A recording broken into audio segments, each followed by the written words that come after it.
কি রে লেবু ব্রাদার, তুই লুকিয়ে লুকিয়ে কি খাচ্ছিস? আমি কলা খাচ্ছি, সিঙ্গাপুরি কলা।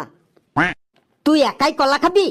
লেবু কলা দে, কলা দে, কলা দে রে, লেবু কলা দে, ও লেবু কলা দে, কলা দে, কলা দে রে, একটা কলা দে। ও আমার ফেলু বাবা, কলা খাবা কিনে কলা খাও। আমার কলার দিকে কেন ডবডবিয়ে চাও বাবা রে, আমার কলার দিকে কেন ডবডবিয়ে চাও। আমার ফেলু বাবা, কলা খাবা কিনে কলা খাও। আমার কলার দিকে কেন ডবডবিয়ে চাও ফেলু রে, আমার কলার দিকে কেন ডবডবিয়ে চাও। আমার কলার দিকে কেন সুসার মতো চাও ফেলু রে, আমার কলার দিকে কেন সুসার মতো চাও।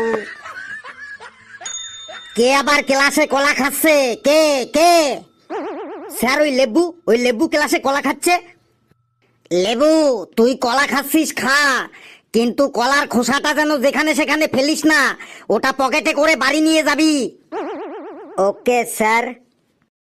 এই তোরা চুপচাপ বস।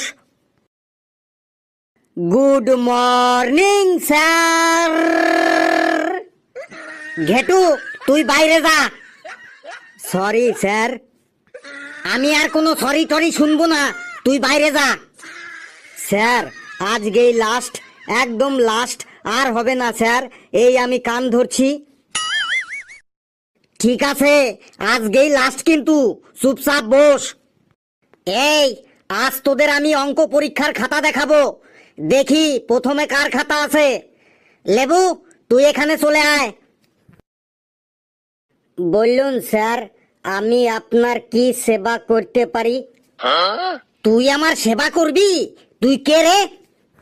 স্যার আমার নাম লেবু বটে, আমার বয়স 12 বছর, আমার হাইট 4 ফুট 2 ইঞ্চি, আমার ওয়েট 35 কিলো, আমার বাবা গাছে গাছে নারকেল পেড়ে বেড়ায়, আর আমার মা হাউস ওয়াইফ, আর আমার রোল নম্বর 4 বটে।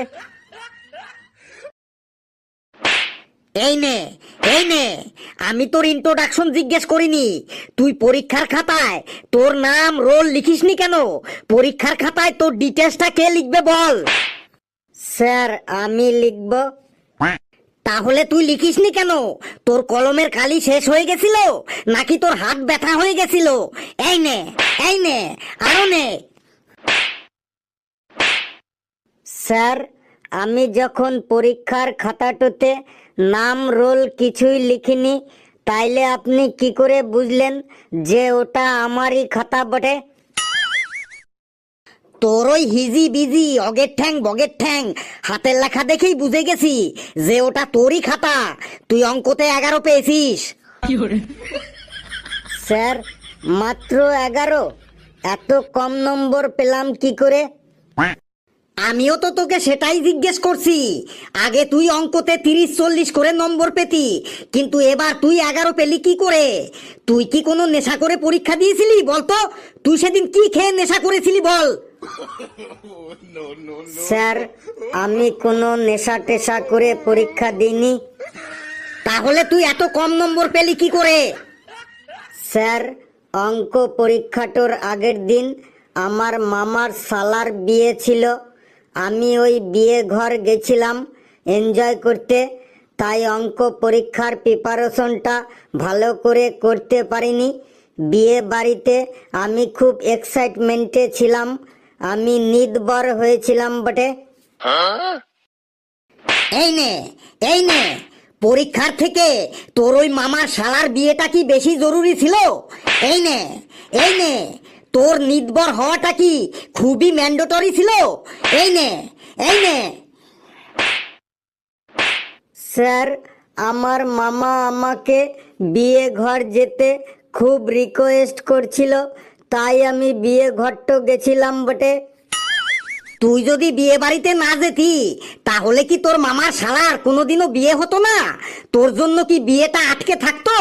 তুই না গেলে তোর মামার শালা কি সারা জীবন আইবুড়ো হয়ে থাকতো? এই নে, এই নে, এই নে।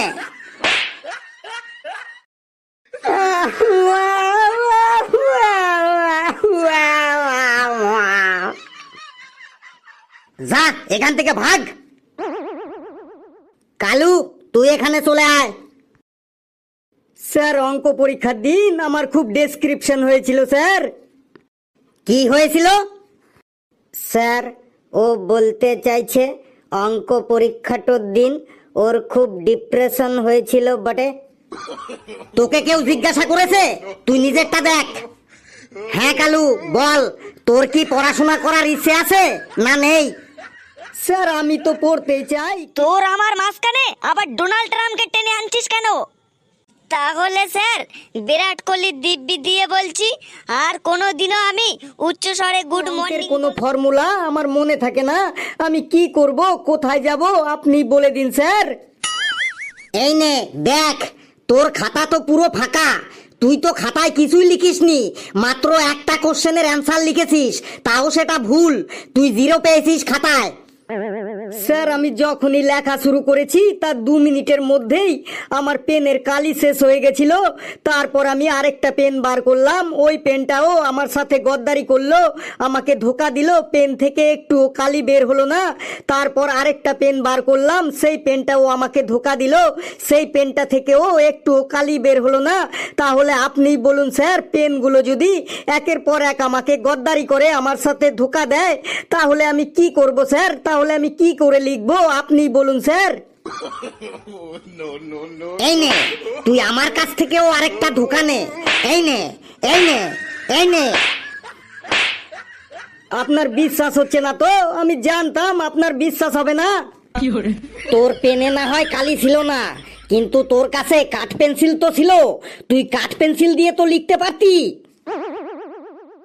স্যার কাঠ পেন্সিল দিয়েও আমি লিখতে গেছিলাম, কিন্তু কাঠ পেন্সিলের ডগাটা ভেঙে গেছিল।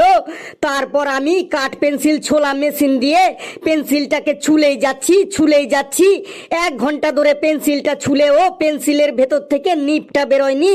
ওই দিন ওই কাঠ পেন্সিলটাও আমার সাথে গদ্দারি করেছে, আমাকে ধোকা দিয়েছে। কাঠ পেন্সিলও তোকে ধোকা দিয়েছে? তুই কি আমাকে বোকা পেয়েছিস? তাহলে তুই ওই একটি কোশ্চেনের অ্যান্সার লিখলি কি করে বল? স্যার যখন আমার পেনগুলো আমাকে ধোকা দিল, পেন্সিলটাও আমাকে ধোকা দিল, তখন আমিও হার মানিনি। আমি তখন কম্পাস দিয়ে আমার আঙুলের আগাটা খোঁচা দিয়ে রক্ত বার করলাম, সেই রক্ত দিয়েই ওই একটা কোশ্চেনের অ্যান্সার দিলাম। তারপর যখন 2 নম্বর কোশ্চেনের অ্যান্সারটা দিতে গেলাম তখন আমার আঙুল দিয়ে রক্ত বেরোনো বন্ধ হয়ে গেল। তাহলে এবারই বলুন, আমার রক্তটাও আমাকে ধোকা দিল, তাহলে আমি কি করব? তাই আমি সাদা খাতাটাই জমা দিয়ে চলে এলাম স্যার। বাবা রে, তোর রক্ত যদি শেষ হয়ে যায় তাহলে তুই এখনো বেঁচে আছিস কি করে? স্যার এক্সাম হল থেকে বেরিয়ে আমি ডাইরেক্ট সরকারি হাসপাতালের ব্লাড ব্যাংকে চলে গেলাম। ওখান থেকে 4 বোতল রক্ত নিয়ে রাত 12টার সময় বাড়ি ফিরেছি স্যার। আর আপনি আমাকে ফেল করিয়ে দিলেন, আমাকে 0 নম্বর দিয়ে দিলেন।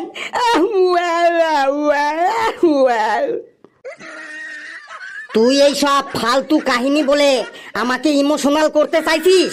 যা ভাগ এখান থেকে, না হলে তুই আরো মার খাবি কিন্তু। যা ভাগ।